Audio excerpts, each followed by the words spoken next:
Babur Radhanpur national highway ગોસણથી Babur વચ્ચે ચાલતી કામગીરીમાં ગેરરીતિથી લોકોમાં આક્રોશ।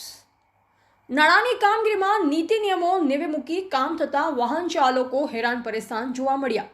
અકસ્માત સર્જાવાનો ભય।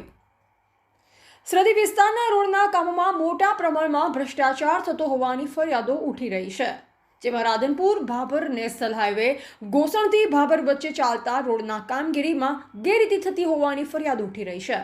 અત્યારે રોડના કામોમાં નવીન નાળાની કામગીરી ચાલતી હોય, કામગીરી ગોકળ ગતિએ ચાલી રહી છે અને આડેધડ ખોદકામ કરી ખાડા અને કપચાઓ રસ્તામાં આડેધડ પડ્યા હોવાથી અકસ્માત થવાની પૂરેપૂરી શક્યતાઓ વધી રહી છે અને કામગીરી દર્શાવતા બોર્ડ પણ મૂક્યા નથી, એટલે ભ્રષ્ટાચાર થતો હોવાની લોકોમાં ફરિયાદ ઉઠી રહી છે। તેમજ ડાયવર્ઝન આપતા બોર્ડ પણ લગાવાયા નથી, જેના કારણે રાત્રે અકસ્માત થાય તેવી સ્થિતિ ઊભી થઈ રહી છે।